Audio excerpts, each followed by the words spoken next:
From Fargo and serving you on TV, online, and on the go, this is Valley News Live at 5.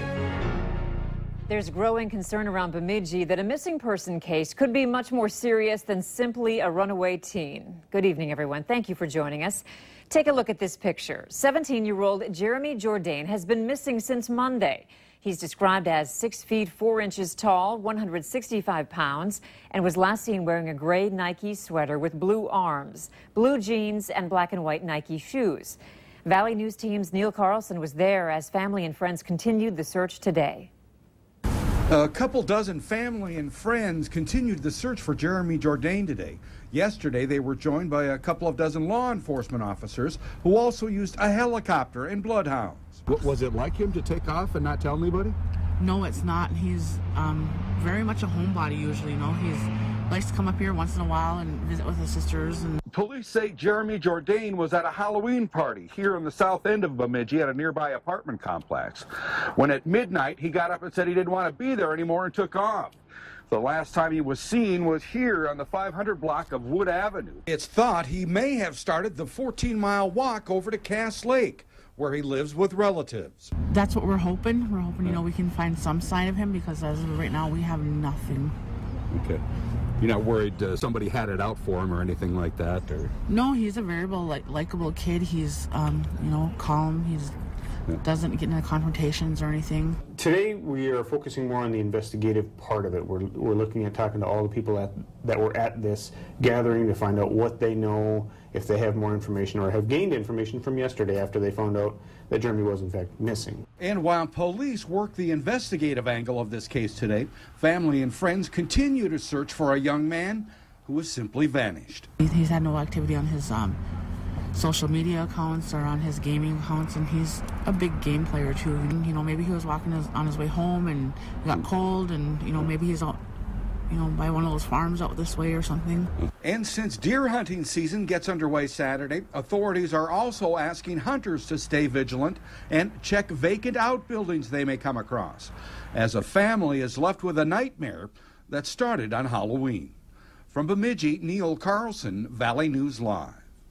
If you have any information about Jeremy Jourdain's whereabouts, we have some phone numbers you can call. Either Bemidji Police at 218-333-9111, or you can contact his family at this number, 218-760-7818. Law enforcement spoke out today after yesterday's lockdown at the North Dakota State Capitol. They arrested 18 people for Dakota Access pipeline demonstrations at the Capitol building and also at the governor's residence. Lieutenant Tom Iverson with the North Dakota Highway Patrol says the demonstrators inside the Capitol building had no permit to be there, and it was obvious they were there to be arrested. Officers arrested people for criminal trespass and disorderly conduct. Iverson says this is after they were asked to leave multiple times. He says there were clergy members in the full group, but doesn't know if clergy members were arrested. I've referred to us in the past as not being a side. It's not a side of law enforcement. It's not that you are either with the protesters or with the police. We're not on opposite sides. We're an independent group that is out there to protect everybody. Iverson says one person protesting inside the Capitol building was actually carried out by officers after refusing to walk. The Dakota Access pipeline protests have sparked a lot of conversation, but some of that has led to misinformation. A lot of the facts have been skewed over the past several months, and there are many rumors floating around about what law enforcement, the pipeline builders, and protesters are and aren't doing. Valley News Team's Cornelius Hawker takes a look at some of the claims and lays out the facts for us tonight on Valley News Live at 6. Investigators tell Valley News Live that they have someone in custody that could be linked to a woman's death. A body was found around 9 this morning on Highway 32 north of Lisbon. Captain Brian Niewind of the Highway Patrol says there was obvious severe blunt force trauma. It appears the woman was a pedestrian and was struck by a vehicle overnight, which then took off. Here's a picture of the scene. Niewind says they were able to identify and find the vehicle, which led them to the suspect. Names are expected to be released later tonight. Stay with Valley News Live and valleynewslive.com for updates. A fantastic Friday out there, and we're hoping the nice weather extends into the weekend. Hutch took his show on the road, or at least out the door. Hutch, is it still nice outside? Why not? It's absolutely gorgeous. You know, this time of the year, 70s are more the exception than the rule. And we definitely have a few 70s with record-breaking temperatures in Sisseton today. They hit 75 degrees, and it was well into the 70s in Grand Forks, also tying a record there. We're enjoying upper 60s, and it's that kind of weather where you definitely need the shades to get by. And we're soaking it up. Take a look at these temperatures in the Southern Valley. Plentiful 60s, a few 70s out there, and the sun is getting ready to set. So we're enjoying these 60s even in the Northern Valley right now, with temperatures up there in the 60 to near 70 degree range. And there's more where this came from. Taking a look at your planner this evening, not a lot to be concerned about. Crystal clear skies, very light winds, with temperatures in the 60s for the majority of the evening. After a couple of hours of cooling tonight, we'll be dipping down into the 50s. But for now, it is November, and you may want to have the bare feet out in the grass like me out here, because you got to soak this up while you can. It doesn't happen every November. For now, we'll toss it back inside, Andrea, to you, but I'm going to have a little fun in the sun. You do that, Hutch. Thank you. The Hubbard County attorney will not be pressing charges against a man who allegedly exposed himself to two 11-year-old girls earlier this week. We first told you about this story on Halloween. Two girls went to the door of a home in Park Rapids while trick-or-treating, and they say a man answered the door naked. Park Rapids police investigated and sent the case to be reviewed. The county attorney says there's not enough evidence to charge the man. A homeless man is in jail after police say he broke into a South Moorhead home. 21-year-old Colby Knutson was arrested after a Moorhead woman came home and noticed her doors open. A neighbor said someone had just run out the back door, and that's when a canine team tracked Knutson, who was hiding in a screened-in porch. He's in the Clay County Jail on charges of burglary, theft, and fleeing. It's time to take a look at this week's Valley's Most Wanted. Fargo police say Bryant Cooper is wanted for a felony probation violation after breaking into a vehicle. We have his picture right there on the screen. Right now, you can call your local law enforcement if you have any information on Cooper.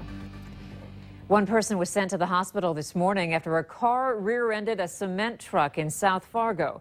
The car smashed into the back of the truck near 45th Street and 49th Avenue South. The driver told police the brakes on the car failed. The passenger of the car was the one sent to the hospital. There's no word yet on their injuries or if any charges will be filed.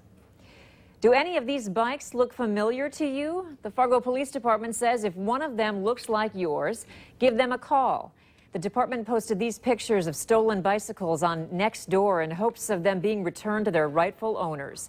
About 20 different bikes were posted to the page. If you would like to see more pictures, head to valleynewslive.com and click on this story.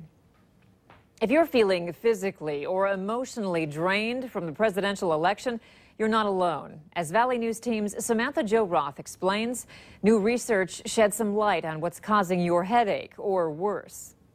If you're asking me, am I stressed out about this election? Absolutely. Voter Darcy Chemnitz is internalizing the current state of presidential politics. In the more than 30 years that I have been voting, I have never felt this degree of negativity or this really kind of feeling of just being out of place. And watching this gets everybody down. And Chemnitz isn't alone. According to the American Psychological Association, more than half of Americans are feeling significantly stressed by the presidential election. This year, election stress was at the same level as we've seen, say, the economy-related stress in the past. Dr. Vail Wright with the American Psychological Association says men and women, Democrats and Republicans feel the pressure nearly equally. I think it speaks to the pervasive nature that this election is really amping everybody up, and that it really is affecting everybody. The study also shows some evidence that social media and the 24-hour news cycle is making election stress even worse. We found that 38% of adults said that the political and cultural discussions on social media are causing them stress. There are some ways to reduce the anxiety. Experts say you can start with a digital detox. Watch enough to stay informed,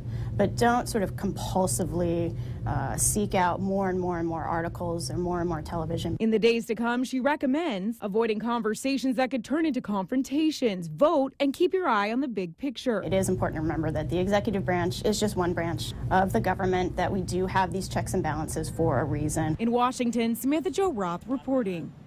For a list of early voting locations in the Fargo Moorhead area, head to valleynewslive.com and click on the Hot button. One family-owned business is about to get busy as deer opener is underway in North Dakota. Once hunters bag their doe or buck, Castleton Cold Storage can make it into jerky, venison sticks, steaks, and more. Owners Craig and Michelle say they think customers come back because of their friendly service and creative recipes. Every year we try and come up with something different, and this year we're trying out some new flavors right now for showcase, and if those go really well, we'll have those for our venison next year. Minnesota's deer opener begins tomorrow morning.